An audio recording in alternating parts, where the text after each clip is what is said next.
सभी पत्रकार साथियों को जय जगन्नाथ।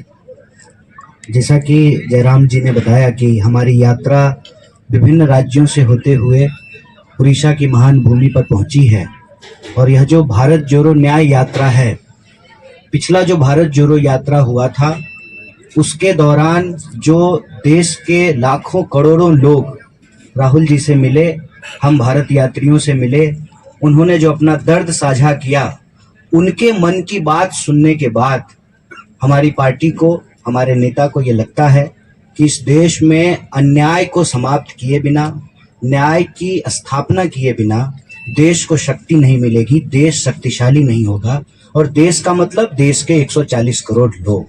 तो ये जो देश के 140 करोड़ लोग हैं, उनके साथ, किसी के साथ भी जो अन्याय हो रहा है, उस अन्याय को समाप्त करने के लिए यह भारत जोड़ो न्याय यात्रा 5 तरह के न्याय की बात कर रही है। पहला युवा न्याय, दूसरा हिस्सेदारी न्याय, तीसरा नारी न्याय, चौथा किसान न्याय और पांचवा श्रमिकों का न्याय।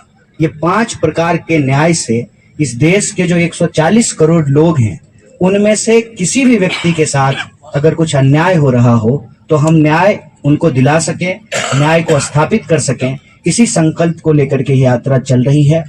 और आज जब हमारी यात्रा राउरकेला में है और जयराम जी ने आपको इस देश के पब्लिक सेक्टर के बारे में बताया कि किस तरीके से कांग्रेस पार्टी ने देश को आज़ादी दिलाने के बाद तमाम तरह से सहयोग इकट्ठा करके इस देश में पब्लिक सेक्टर बनाई, प्रश्न ये उठता है कि आज वो पब्लिक सेक्टर फ्रेंड सेक्टर में कैसे कन्वर्ट हो रहा है और क्यों कन्वर्ट हो रहा है, ये कौन सा मॉडल है।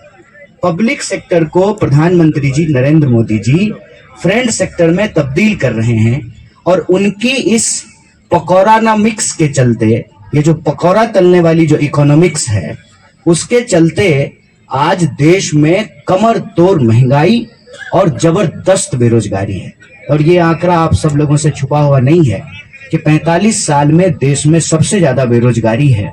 और जब आप बेरोजगारी की बात करेंगे तो आए दिन आपको इस देश के बेरोजगार नौजवान सड़कों पर आंदोलन करते हुए दिखाई देंगे। अभी आप लोगों ने देखा होगा कि रेलवे भर्ती को लेकर के नौजवानों ने एक बड़ा आंदोलन किया। आपने देखा होगा, अलग बात है कि आपने नहीं दिखाया, लेकिन आपने देखा जरूर होगा कि इस देश के नौजवान अपने रोजगार के लिए किस तरह से दर दर भटक रहे हैं। अगर आप सिर्फ केंद्र सरकार की बात करें तो 10 लाख से ज्यादा पद जो हैं वो रिक्त पड़े हुए हैं।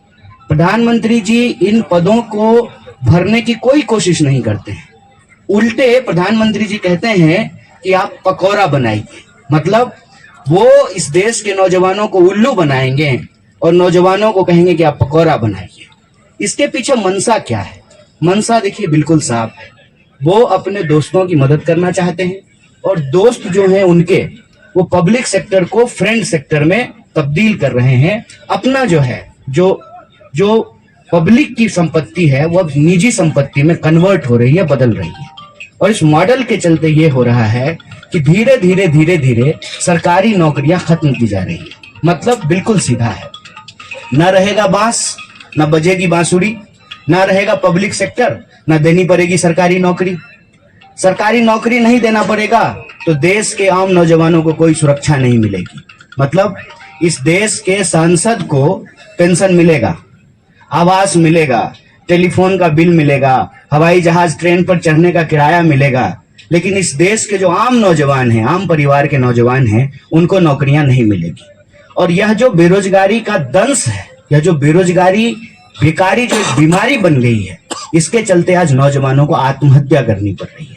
आप जानते हैं कि 1 घंटे से भी कम समय में एक नौजवान देश के किसी न किसी कोने में आत्महत्या कर लेता है। अब यह आंकड़ा 2 हो चुका है। जितना किसान आत्महत्या कर रहे हैं, उतना ही जवान आत्महत्या करना शुरू कर दिए हैं देश में। ये हमारे लिए चिंताजनक बात है। इसीलिए मैं आप सबके माध्यम से यह सवाल उठा रहा हूं कि अगर इस देश के गृह मंत्री के बेटा को बीसीसीआई का सेक्रेटरी बनाया जा सकता है, मतलब गृह मंत्री का बेटा बनेगा बीसीसीआई का सेक्रेटरी और देश के नौजवानों को मिलेगी 4 साल की ठेके वाली नौकरी। ये जो बेईमानी है, सरेआम आंख के सामने देश का मुद्दा भटका करके देश की संपत्ति जो बेची जा रही है, इस बेचने के खिलाफ यह भारत जोड़ो न्याय यात्रा न्याय को बचाने की लड़ाई है। इसीलिए हम इस देश के नौजवानों से अपील करते हैं कि यह यात्रा एक वैचारिक यात्रा है, हक और अधिकार की यात्रा है, ये न्याय की यात्रा है।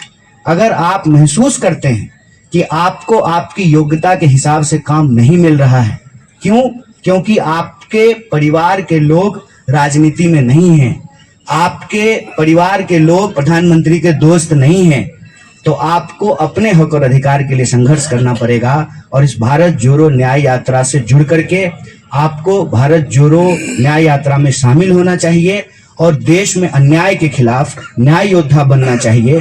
बेकारी से आत्महत्या की जरूरत नहीं है, बेकारी के खिलाफ संघर्ष करने की जरूरत है और देश की अर्थव्यवस्था के साथ साथ अपने हिस्सेदारी को सुनिश्चित करने के लिए, न्याय का अधिकार पाने के लिए हम सब लोगों को लड़ना पड़ेगा। यही अपील मैं उड़ीसा के नौजवानों से भी कहता हूं कि आप रोजगार के लिए अपना राज्य छोड़ करके, लाखों नौजवान उड़ीसा छोड़ करके दूसरे राज्य में नौकरियां ढूंढ रहे हैं और बाहर की कंपनी जो मोदानी जी है ना, मोदी जी और अदानी जी, उनका जो इकोनॉमिक्स चल रहा है, यहाँ के जो संसाधन वो लूट रहे हैं, इस लूट के खिलाफ उनको एकजुट होना पड़ेगा। बहुत बहुत शुक्रिया जो भी आपका